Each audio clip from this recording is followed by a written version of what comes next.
De dezembro de 2016, está no ar o seu programa Visão Positiva. E eu vou usar a frase de Aristóteles para definir o nosso convidado de hoje. A frase diz o seguinte: o objeto principal da política é criar amizade entre os membros da sociedade.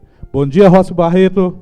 Bom dia, Mário. Bom dia a todos vocês que nos ouvem. É um prazer estar aqui nesse programa, contribuindo um pouco mais para a diversidade da informação, para que as pessoas não se limitem em ter somente a informação do que a gente era acostumado a ter. A gente tem hoje mais possibilidades, mais condição de receber informação de tudo que é. A gente avalia, filtra e vê o que é melhor, e para mim é muito importante participar desse canal com vocês. Um abraço a todos vocês que estão nos acompanhando aqui na TVN Brasil, e a você, Mário, é um grande prazer. Opa, obrigado pela presença, Rócio. Vamos começar falando um pouquinho da sua história, né? Quanto tempo de batalha já? Como é que começou essa sua história pela sua cidade? Olha, Mário, eu tenho 48 anos de idade, nasci aqui em Brasília. Sempre morei no Guará desde que eu nasci, e então eu sou filho numa família de 7 irmãos.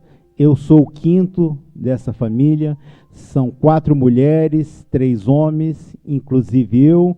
Tenho um irmão que é falecido. Meus pais vieram do sertão da Bahia, da região de Irecê, vieram para cá e eles à procura de uma vida melhor, então a gente começou a viver ali no Guará, e a comunidade fui conhecendo, estudando, sempre estudei em escola pública, e a gente ia trabalhando por uma comunidade melhor. Aí esse meu engajamento político já é de veia mesmo, já é uma coisa, eu já nasci dessa forma, com esse pensamento crítico, com esse pensamento de que a política pode ser melhor para todos nós.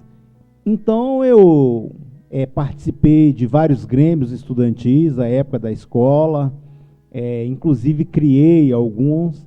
Eu fui diretor da UMESB, que é a União Metropolitana dos Estudantes Secundaristas de Brasília. Eu comecei a militar em partidos políticos desde os 11 anos de idade. Então esse engajamento já vem há muito tempo. Bom, você falando desse início na juventude e tal, né? Eu vou te fazer 2 perguntas. A primeira seria, quais eram os interesses que te moviam na época? Quais que eram o porquê que você lutava, né? E outra, como é que você vê a juventude se posicionando frente a questões políticas hoje em dia? Olha, Mário, eu sou filho da Revolução, né? Como o Legião Urbana costumava falar. Então, eu nasci à época do golpe militar. Então, o que a gente mais pleiteava nesse momento era direitos sociais garantidos, direito de expressão, liberdade de expressão, era o que a gente mais falava. Quando eu tinha 14 anos de idade, eu militava na União da Juventude Socialista e fazia parte da Convergência Socialista. Era uma parte do PT, que hoje virou PSTU, e eu vendia jornalzinho para a gente sustentar o próprio jornalzinho. Então eu fui preso, a polícia me prendeu, me levou. Gostaria de saber com quem eu consegui aquele jornalzinho, porque eu tinha esse pensamento subversivo. Então isso é uma história que marcou bastante. O nosso pleito maior era direito à liberdade de expressão, direitos sociais garantidos, emprego, que a gente sempre via, ensino superior para todos, gratuidade no ensino. Isso era o que a gente mais pleiteava à época. Aí você falou aí com relação a hoje, os estudantes. A juventude hoje, eu gostaria que elas participassem mais. participassem mais da política, se envolvessem mais. Hoje, com relação à política da forma que está, a gente vê que as pessoas têm um certo afastamento, têm até nojo da política, não gostaria de se envolver, acha que todo político é igual, que todo político vai entrar ali para roubar. O que eu falo é o seguinte, a mensagem que eu quero deixar é que se a gente não se envolver com a política, nós que somos do bem, nós que queremos mais políticas públicas, mais direitos sociais garantidos, se a gente não lutar por essa política do bem, quem gosta de fazer a política do mal, gosta de dilapidar o dinheiro público, gosta de levar o dinheiro de forma mansa, vai continuar agindo. Então a gente vai continuar vendo esse quadro. A gente tem que se envolver para mudar a política e ver que a política é a única forma de dar garantias e melhores condições para toda a sociedade. Bom, você começou a falar um pouquinho da época que você chegou até a ser preso e tudo mais, né? Isso. Você pode compartilhar com a gente um pouquinho das suas histórias, dessas histórias que aconteceram lá, sua juventude lá no Guará? Hoje a gente está fazendo um programa diferente, né? O Rócio está falando tanto da vida pessoal dele, que é uma vida de vitórias, de luta, de muita perseverança e uma pessoa muito centrada, muito pé no chão, literalmente falando, né? Ele realmente sabe o que quer, então ele não compra brigas desnecessárias. De forma nenhuma. Né? E falando um pouco do trabalho também, né? Você pode compartilhar um pouquinho dessas histórias do Guará? Para quem não conhece, o Guará é uma cidade aqui do Distrito Federal, famosa. Quem nunca comeu uma bomba no Guará? Bomba é um sanduíche grande aqui, né? Mas tudo. Mas você pode compartilhar um pouquinho dessas histórias com a gente, Rossi? É o seguinte, o Guará, como boa parte das pessoas conhece, o Guará é um celeiro cultural. Do Guará já saíram grandes nomes da música, da arte, do teatro. Bem, você falou da bomba aí, foi algo que me lembrou aqui a juventude. A bomba era um sanduíche que ainda existe hoje. Muitos quiosques, muitas lanchonetes vendem a bomba atômica. A bomba atômica era vendido apenas numa lanchonete lá, que era o Marrom Glacê. Marrom Glacê era um point de encontro da juventude, que ele fica próximo à igreja ali, né, a paróquia São Paulo Apóstolo, e aos domingos as pessoas se reuniam lá. Ficava ali, um olhando para o outro, ouvindo o som dos carros. Alguns ousavam fazer algumas manobras, fazer pega ali, os famosos pega que existia no balão. E tinha a bomba atômica, que é um sanduíche muito gostoso do Guará, que é uma espécie de x-tudo. Nem com hambúrguer, salsicha, essas coisas que a juventude gosta e tem caixa para aguentar esse tipo de alimentação, né? E o Guará era desse jeito. A gente ia para o Marrom, tinha o Trux também, com Macaquitos, e ali havia sempre muitos shows. Eu lembro que o Legião Urbana fez show no Guará, a Plebe Hood fez show, e tinha muito show de rock. Foi quando o rock acendeu em Brasília. A gente no Guará ali não ficou de fora em nenhum momento, a gente participava bastante. O Guará existe produtores musicais, músicos, artistas plásticos. Um dia desse eu conversava com o Julimar dos Santos, que é um artista plástico da cidade, muito conhecido, tem obras maravilhosas, painéis excelentes. E muitos músicos ali, a história do reggae, o próprio Nardelli ali, que fundou o sindicato do reggae. Então o Guará sempre foi, para mim, uma referência e vai continuar sendo. Gosto muito e admiro morar no Guará ainda até hoje. Nunca saí do Guará e gosto muito. Falar em Guará, deixa eu mandar um abraço pro Klebs e pro André, o pessoal que fazia faculdade comigo. A gente saía da aula, sempre ia jogar uma sinuquinha lá no Guará. Vamos falar um pouquinho da sua criação, do seu Dário, da dona Faraildes, quando eles chegaram em Brasília, da Bahia, né? Como é que era essa relação? Como é que eles te apoiavam? Como é que eles viam essas características que fazem você hoje ser o Rócio Barreto? Olha, uma das características que fazem ser assim, o Rócio Barreto é a referência que eu levo sempre dos meus pais, com relação à ética, à honestidade. Isso eles conseguiram transmitir para a gente. E uma frase também que me marcou bastante, que minha mãe gostava de falar: eu não tive oportunidade de estudo, eu gostaria de dar para vocês. Até onde eu puder dar estudo para vocês, eu quero dar para que vocês caminhem com suas próprias pernas, sejam independentes. Isso me marcou bastante. Meu pai, Dário Alves, ele chegou em Brasília por volta de 1960, 61. E minha mãe chegou logo em seguida. Ela ficou alguns meses, porque ele veio para cá criar condições de poder trazê-la juntamente com meus 2 irmãos, que nasceram na Bahia, que foi a Sueli e o Robério. Aí depois eles vieram, e aqui já nasceu o meu irmão Robson, que faleceu em 2014, e todos os outros, que é a Suelene, minha irmã, aí vem a Sandra e a Sabrina, que todos esses já nasceram em Brasília, e quase todos moram no Guará, com exceção do Robério, que mora no Recanto das Emas. Então, essa referência dos pais é muito grande para mim, e me fez me tornar esse homem que sou hoje. Que bom. Bom, o programa, a gente sempre fala, ele é feito com perguntas que as pessoas nos mandam, né? Alô, alô, Maruília, tô te assistindo, hein? DDD 61 9914 9306, ou pelo nosso Facebook, Programa Visão Positiva. Entre lá, pode mandar as perguntas. A gente, falando um pouco do Guará, e aí você falou um pouco da cultura, né? O Carlos do Guará nos enviou uma pergunta pelo Facebook, né? Ele pergunta assim: o que pode ser feito em relação a um maior espaço cultural no Guará?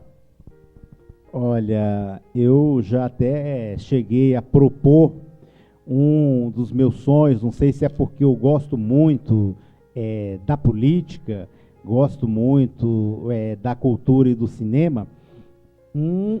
Uma proposta que eu gostaria de fazer no Guará era criar um festival de cinema no Guará. Aí você vai e me pergunta: uai, mas no Guará não tem nem cinema, como é que você vai fazer um festival de cinema? Aí a minha proposta é fazer um festival de cinema de rua, da mesma forma que existe o teatro, que existe essas companhias que se apresentam de forma man-baby. A gente ia fazer esse festival de cinema. O Guará tem um espaço muito grande para isso. Hoje é feito algumas apresentações, alguns shows. Muitos food trucks se colocam lá também para fazer uma espécie de apresentação gourmet. O meu interesse seria criar esse festival de cinema no Guará. E, para quem não sabe, no Guará existem cineastas também competentes que gostariam de apresentar esse filme nesse festival.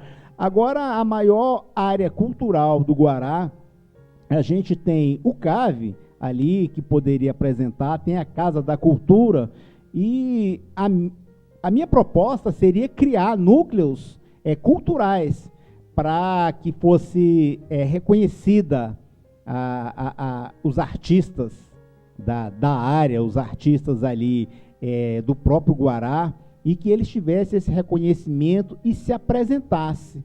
E, diante disso, o governo fizesse uma contraproposta de fazer apresentações com esses artistas da cidade, e para que eles se tornassem um pouco mais conhecidos, porque muitos ali têm talento e condição de ganhar mundo afora, só falta um certo empurrãozinho, e esse empurrãozinho eu acredito que poderia ser feito através do Estado. Bom, falando um pouco de política agora, né? Que o Rossel, ele é cientista político, ele é sociólogo, né? Então, as pessoas acabam nos mandando perguntas nesse sentido também. A Ana Luísa, do Goiás, eu não sei qual cidade do Goiás, né, ela mandou para a gente a pergunta, questionando se a gente está vivendo uma crise de governabilidade no país. Olha, a crise é totalmente política, não existe crise econômica, a crise é política e institucional. A gente reparou aí agora uma guerra entre poderes. O STF pediu o afastamento do Renan Calheiros da presidência do Senado. Ele peitou uma decisão de um ministro do STF e e se manteve no cargo após o julgamento dessa liminar pelo plenário do STF. Na minha opinião, como cientista político, eu vejo que ele fez uma afronta. Ele fez uma afronta a um poder judiciário. Então, a gente vê o questionamento, o legislativo querendo levar para votação a proposta de limitação de poderes do executivo e do judiciário. Então, a gente vê isso daí, mas a questão maior é uma crise política. É as pessoas medindo o poder e tentando cada um dizer que tem mais condições. Então, a gente vê isso daí. A gente vê que a cada dia a gente vê um político envolvido em corrupção, citação em delações premiadas, delações sendo divulgadas antes de estarem homologadas, telefonemas, gravações envolvendo políticos, e isso o brasileiro está cansado. E a única arma que a gente tem para combater isso daí é participar mais ativamente da política. A gente costuma ter uma certa amnésia eleitoral, a gente sequer se lembra os candidatos que votamos na eleição passada. Então, a gente tem que fazer com que essa nossa democracia representativa, ela seja mais participativa, que a gente se envolva um pouco mais na política, questione os nossos candidatos, e depois da gente votar neles, eles serem eleitos, a gente vai questionar: olha, você foi na minha casa, você prometeu isso, você prometeu aquilo. A única coisa que você não prometeu foi de que está envolvido em corrupção. Então, a gente não admite, a gente não precisa de você. E questionar mesmo isso daí. Bom, o Rossi falou aqui um pouquinho desse caso aí, né, do presidente do Senado, e eu vejo uma certa... Eu acho que a população está se tornando mais inconformada por causa de uma certa ostentação política. Ostentação de poder, né? Ostentação financeira. Então, você pega uma sociedade onde a gente está passando por uma crise econômica e você vê filho de fulano de tal, tá, por causa que é filho de político, tá com a vida mais tranquila. Esposa do fulano de tal, tá comprando bolsa e não sei o que, não sei o que, não sei o que. Fulano de tal, que era daqui de Taguatinga, hoje em dia é bilionário, né? E aí, o cidadão comum, eu acho que ele está conseguindo entender ou está se revoltando com a corrupção na hora que ele vê esses excessos, né? Porque a gente não pode esquecer que o político ele é um cidadão e ele não deveria usar dessa forma, né? O poder, nem o poder político, nem o poder econômico, com tamanha ostentação. Não era essa palavra que eu queria usar, mas eu acho que é a palavra que melhor define para as pessoas que estão nos assistindo, né? Pegando um gancho nisso aí, como é que você, na sua opinião, como é que você acha que o cidadão comum enxerga a política brasileira? Olha, hoje, se a gente vai fazer uma pesquisa, conversar com as pessoas, perguntar na rua o que elas acham da política, elas se afastam, elas estão com nojo. Uma maior prova disso foi agora nas eleições de 2016, que a gente viu o prefeito de São Paulo ganhar no primeiro turno com o discurso de que ele não era político, de que ele era um administrador e não queria nenhum tipo de conchavo político nem aliança. Da mesma forma, foi eleito o prefeito de Belo Horizonte. Não sou político, não quero fazer coligação e eu quero administrar a minha cidade da forma que eu administro os meus negócios.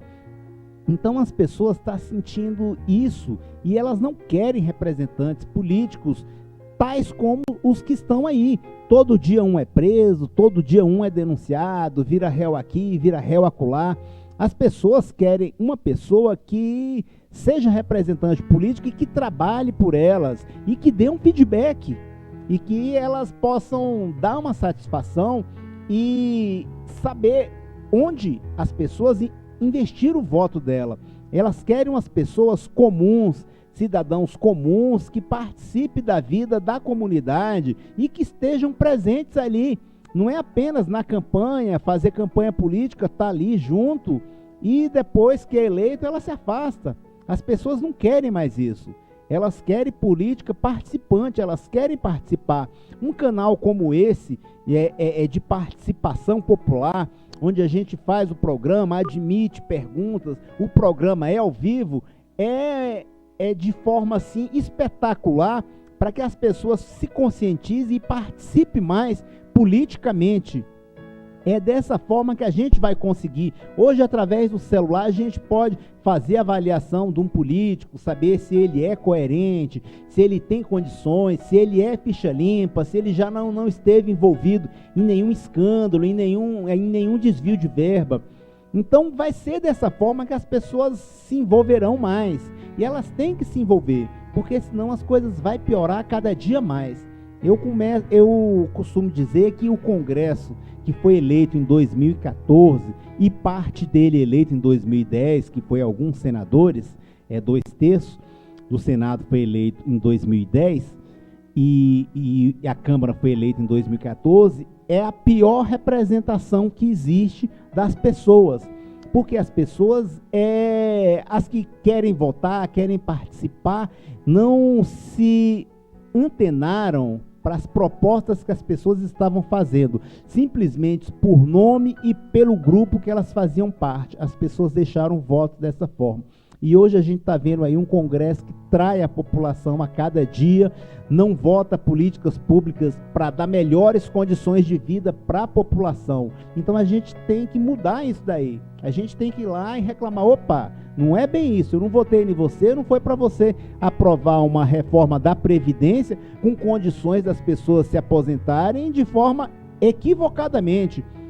Se a reforma passar, um cidadão terá que trabalhar 49 anos para poder se aposentar. E desses 49 anos não pode ficar desempregado em nenhum momento. Não podemos fazer dessa forma. Bom, o Rócio, ele falou aqui dessa questão do acesso ao celular e do acesso a informações.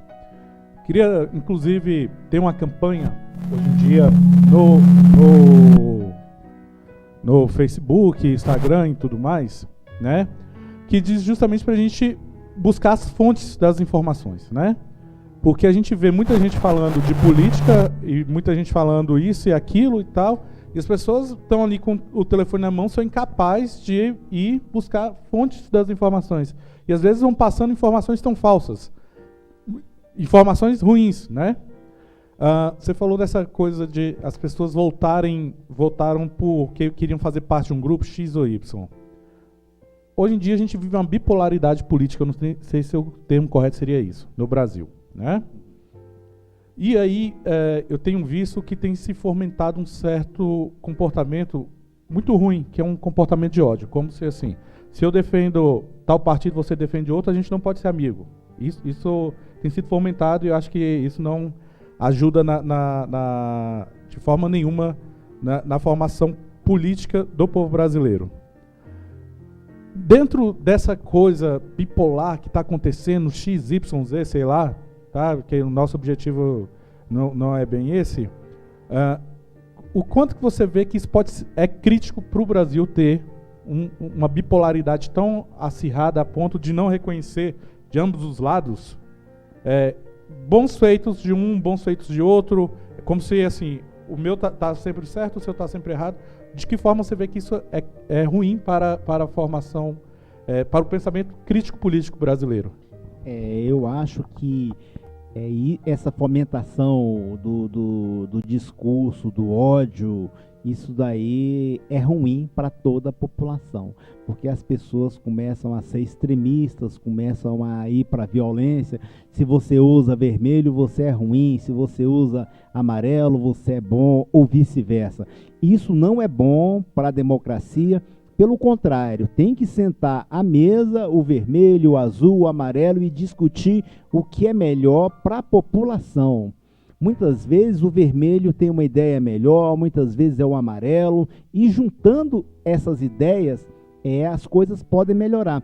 A gente não pode ficar com guerras ideológicas.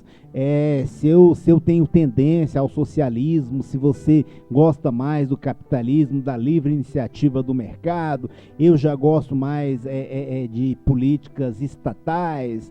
Então, essa espécie de fomentação ao ódio não vai levar ninguém a nada. Pelo contrário, vai levar à destruição, e os políticos que aí estão continuarão dessa forma. A gente vê que muitas manifestações foram custeadas e patrocinadas por algumas instituições. Não cabe aqui a gente falar quais instituições que patrocinaram algumas manifestações e nem o porquê de tudo isso. Mas a gente tem que ver que as manifestações têm que ser de forma natural, as pessoas têm que se unir. Não é a manifestação do A ou a manifestação do B, é a manifestação da sociedade por melhores políticas públicas, por melhores representantes no Congresso, no Poder Executivo, e dessa forma a gente vai construir uma sociedade melhor.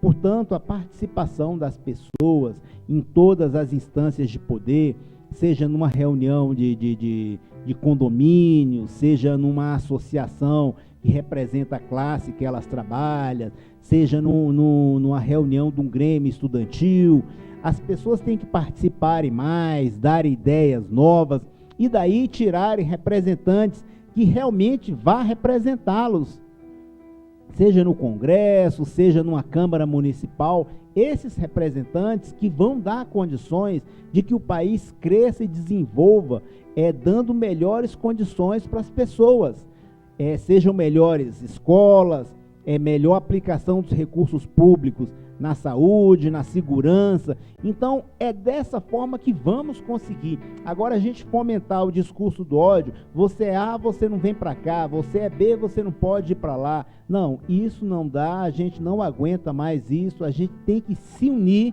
por melhores condições. Você tem o seu conhecimento, a sua formação ideológica, eu tenho a minha. Eu respeito seu espaço, você respeita o meu. E juntos a gente vai poder propor e exigir mudanças e melhores condições para todos. Então, o bom de a gente ter trago o Rossio aqui foi justamente por causa disso, que o Rossio, ele é uma pessoa, como eu disse no início, assim, muito centrada, né? E o que ele falou é verdade. A gente não pode ficar fomentando uma guerra, porque na guerra não tem vencedores, né? Não, a verdade todinha é essa. A gente tem um áudio. Bom dia, meu brother L. Caso, meu amigo, né, da TVN Brasil. Porque a emoção é estar na TVN Brasil, né, L. Caso? Cara, eu quero deixar um abraço aí pro meu grande amigo também, o Mário William, que sempre teve uma visão positiva, cara. Então, um forte abraço aí pro Will, Mário, e para todo mundo que tá curtindo aí a TVN Brasil, beleza? Tô aqui, Juninho 10B, do programa Na Trilha Certa. Valeu! Opa, obrigado, Juninho 10B. Como o programa é ao vivo, as pessoas mandam sempre áudios pra gente. Tem mais um aí? Ou tem não? Ok. A visão positiva, inclusive, é justamente uma visão positiva de uma sociedade que pode melhorar e muito, né? Bom, Rossio, vamos falar um pouquinho em sociedade que melhora? Vamos. Da ONG Saúde e Cidadania, né? Como é que surgiu esse projeto? Qual que é a finalidade dele? Como é que vocês criaram esse projeto, que é um projeto eficiente e que funciona bastante? Mário, é o seguinte, nós, da minha família, a gente sempre estudou em escola pública, universidade pública. Então eu tenho um sobrinho que ele se formou em medicina, e logo que ele se formou, ele ganhou muita medicação dos laboratórios. Uhum. E ele chegou e falou para mim assim, olha, não tá dando, não tô conseguindo demandar a medicação que eu ganhei. Se eu não fizer isso, a gente vai perder a medicação vai estragar. Eu falei, olha, isso é a mesma coisa que jogar comida fora. Então a gente poderia fazer uma espécie de doação. Aí ele falou, não, então vamos na Bahia, lá tem lugar que tem médico lá de 3 em 3 meses. Aí fomos, fizemos alguns atendimentos médicos, ele entregou toda a medicação que tinha, atendemos a princípio 200 pessoas, aí ele falou, vamos repetir isso. Aí da outra vez já atendemos mais de 600 pessoas. Isso é uma forma da gente tentar contribuir de forma social. É a gente fazer cumprir o nosso papel social na sociedade. Porque nós fomos beneficiados por Deus, Deus tem nos ajudado sempre, então é uma espécie de contribuição para as pessoas que mais precisam, né? Que de forma equivocada os recursos nacionais, os recursos públicos não são divididos de forma igualitária. Se você mora numa capital com mais recursos, você vai ser melhor atendido pelo aparelho estatal. Agora, se você mora num município que tem poucos recursos, você vai ficar aquém do seu merecimento. Você vai ter um transporte de má qualidade, você vai ter um serviço de saúde que não atende todas as pessoas. Então, a nossa forma de contribuir para a sociedade, cumprir nosso papel social foi essa, criar ONGs, Saúde e Cidadania, e atender as pessoas que mais precisavam. Então a gente fazia o atendimento clínico e entregava a medicação que a gente tinha. Toda a medicação era amostra grátis. E depois que a gente foi fazendo esses atendimentos, a gente foi encontrando parceiros que gostaram do projeto, aprovaram o projeto. Eu fui convidado para ser coordenador da Cruz Vermelha na rede, na área do entorno. E isso para mim foi de grande valia, me deixa assim muito exaltoso, muito excitante, devido a esse reconhecimento pelo nosso trabalho. Então é um trabalho muito bonito, é o que eu sempre falo, numa visão positiva, cada um de nós pode contribuir um pouco mais para ajudar uma pessoa, seja com uma palavra, seja com um trabalho voluntário, seja de alguma forma, cada um de nós pode contribuir para ajudar a melhorar a vida de outra pessoa. Bom, falar em Cruz Vermelha, deixa eu mandar um abraço para o meu amigo Sargento Emerson, que está nos assistindo, do Bombeiro. Bom, Rócio, como cientista político, vocês definem realmente alguns projetos governamentais que deram certo, certo? Sim. Né? Esses projetos, eles passam por uma reestruturação na questão educacional. Qual que seria a reestruturação necessária para alguns projetos políticos? Eles têm que estar apoiados em questões sociais. Como é que isso aconteceria da melhor forma? Olha, alguns projetos políticos, eles necessitam sim de reestruturação. A gente fala aqui que a sociedade deve participar, mas as instituições, o Estado deve dar melhores condições e dar até uma forma de cultura para que as pessoas possam participar mais. Por exemplo, hoje as pessoas não exercem sua cidadania de forma plena.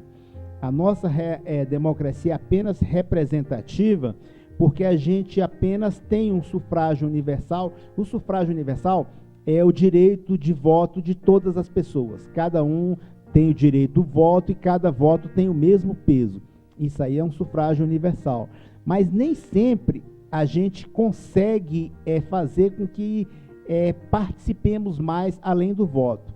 A gente dá uma procuração para um cidadão e esse cidadão faz da forma que ele achar conveniente.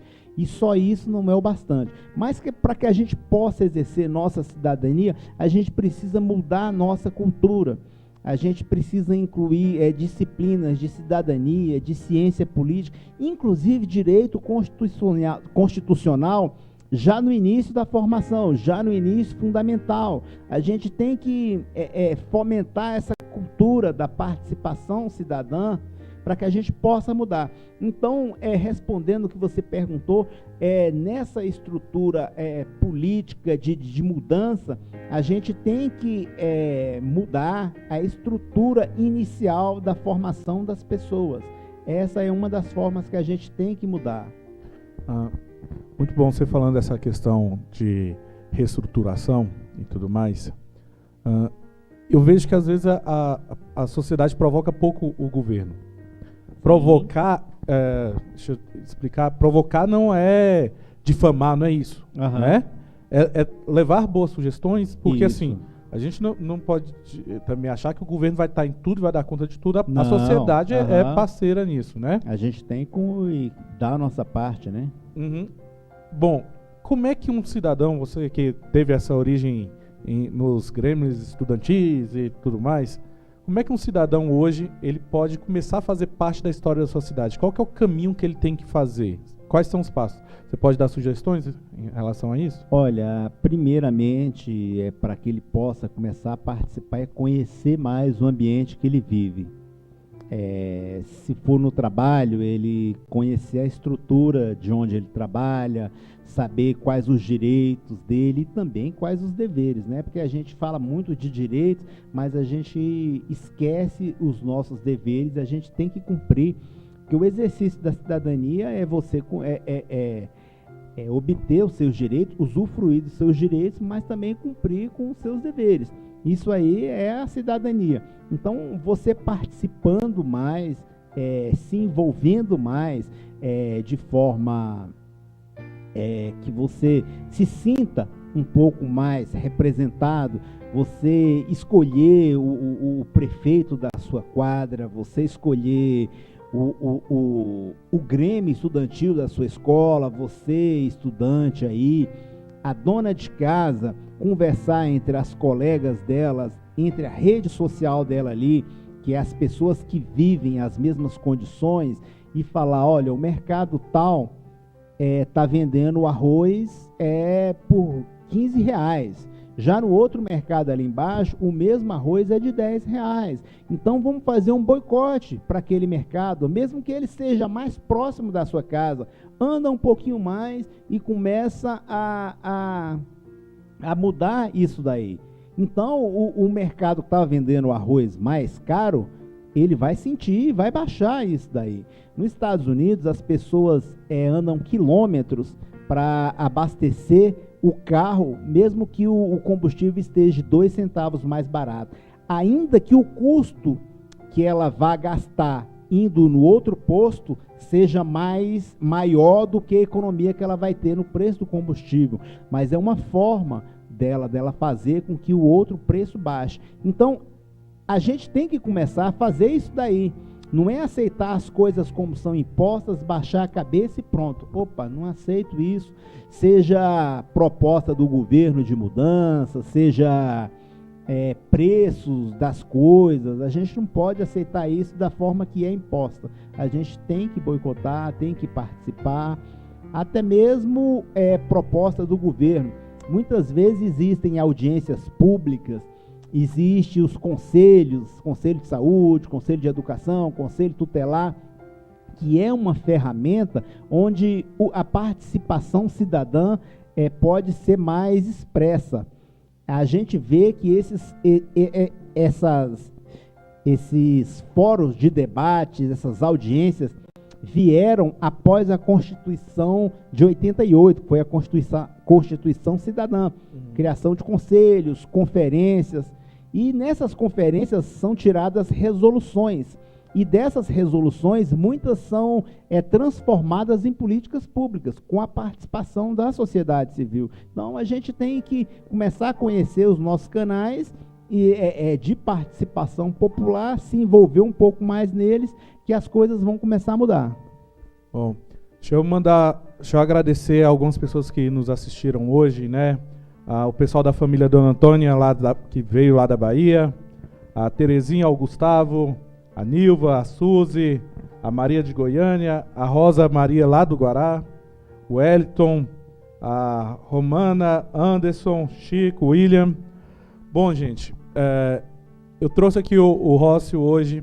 Rócio, a gente está chegando ao fim do nosso programa. Eu queria que você deixasse uma mensagem para as pessoas que nos assistem em casa pelo seu telefone, pelo seu computador, uma mensagem para que essas pessoas possam terminar essa manhã maravilhosa.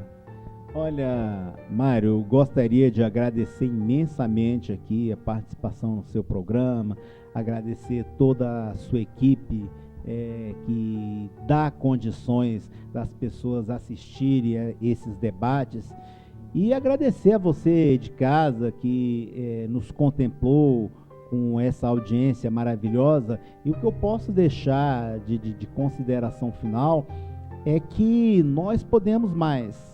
Nós podemos mais, nós podemos, de forma carinhosa, dar um abraço, participar voluntariamente. A gente pode visitar uma pessoa num hospital, a gente pode ajudar um jovem, dando conselhos, dando experiência de vida. A gente vê aí que muitos pais perdem os filhos para os traficantes, isso não é legal. A gente pode contribuir para que isso não aconteça, conversando com nossos jovens e dando o que as pessoas mais precisam, que é um ouvido e uma visibilidade. Então, e cada um de nós podemos contribuir da nossa maneira, ajudando as pessoas e transformando a vida delas melhores e também as nossas. Essa é a mensagem final que eu gostaria de deixar para vocês, e que sempre a gente pode mais. A gente pode escolher melhor nossos representantes políticos para que não passemos isso. Muitas vezes, Mário, as pessoas falam assim: você fala muito em participação, mas no momento é a única forma que a gente tem para que a gente não assista mais os programas de TV e vejam falar somente de político que foi preso por isso e por aquilo. A gente